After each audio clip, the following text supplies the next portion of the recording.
terminé à Bangkok. Après c'est la fin de cette petite escale. Et là je suis à Icon Siam du coup parce qu'il y a un autre Apple Store ici. Du coup j'ai l'espoir qu'ils aient des iPhones à vendre dans cette boutique. Et il y a aussi tout un food court très sympa pour manger.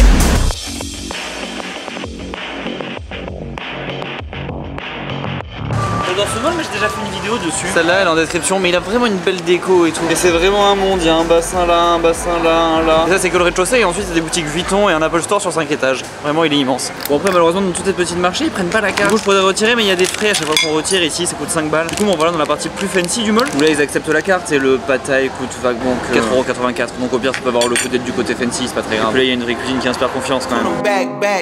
C'est délicieux, j'adore ça, ces pad thai, j'ai mangé tout à l'heure, vous êtes prêts? Et voilà. Ah bon, je pensais partir direct, mais apparemment pour ce prix-là, il y a une petite glace offerte avec en dessert. Ah, c'est un genre de gradité au citron vert, c'est assez délicieux. C'est blindé de sucre, il va vraiment falloir que je passe le tour de ce mall rapidement pour l'éliminer.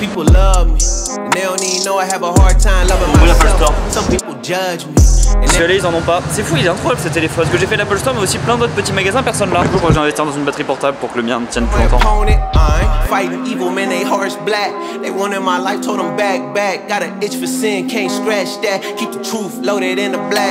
à Bangkok, il y a vraiment les plus beaux malls. Vraiment, ils sont trop stylés. Et tous ces corners magnifiques et tout, ils sont incroyables. C'est dommage qu'ils vendent pas d'iPhone. En même temps, c'est le contraire, ils sont sûrement trop vendus. Aussi, c'est très étonnant que la sécurité me vire pas de poser ma caméra, tout ça. Après, peut-être qu'ils acceptent les caméras aussi parce qu'il y a quand même beaucoup d'endroits pour se prendre en photo. Bien, c'est un chouette mall, mais j'ai un avion malheureusement bientôt. Donc il faut que je trouve un taxi, que j'aille chercher mon sac et que je reparte. Alors taxi.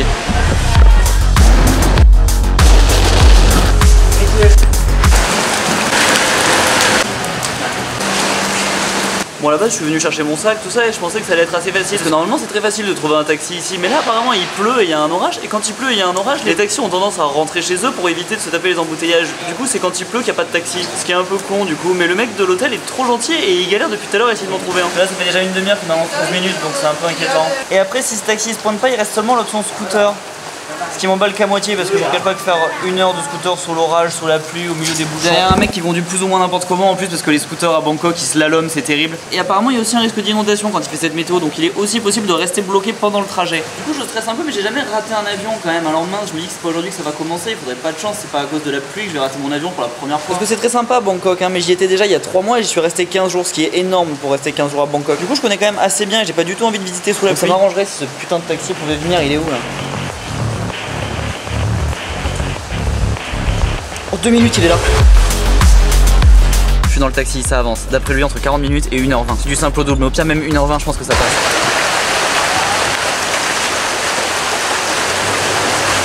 J'ai peur qu'on soit sur 1h20 du coup vu la tronche de la route.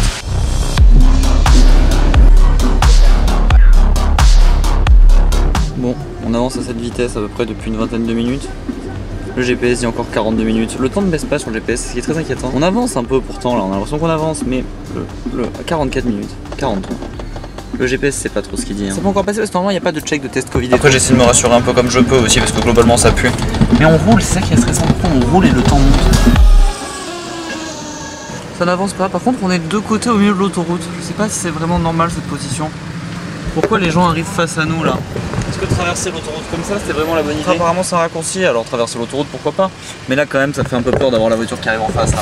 Ah et évidemment j'ai pensé à changer ce taxi contre un taxi moto, mais étonnamment les taxis motos viennent pas chercher sur l'autoroute. Donc je suis bloqué dans celui-ci. Arrivé à 18h25 pour embarquer à 55, c'est pas du tout assez de temps, le temps de passer la sécurité et tout. En plus je me souviens pas mais je vois pas à quel moment l'aéroport de Bangkok était particulièrement efficace pour faire passer la sécurité. Ah super, 37 minutes ça augmente. Au lieu de faire 1 heure de trajet, on a mis 3 heures de trajet. Donc, au lieu d'avoir 3 heures d'avance à l'aéroport comme c'était prévu, j'ai plus que 20 minutes. Ce qui à mon avis suffit pas, mais j'ai pu m'enregistrer sur mon téléphone quand même. Donc je suis enregistré.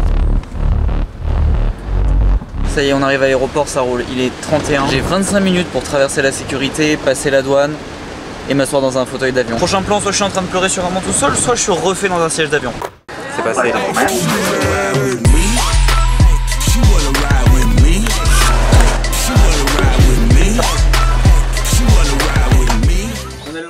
Du coup, voilà à Bali, on est à Bali. Mais après le taxi, j'avais plus de batterie, je suis tombé de fatigue et j'ai dormi pendant 12 heures. J'ai oublié qu'il fallait autant filmer et que ça prenait autant de temps de faire des vidéos. Faut que je me trouve un métier. Au fait, pense à t'abonner en appuyant sur le bouton ici. T'as 15 secondes, t'as encore largement le temps de le faire.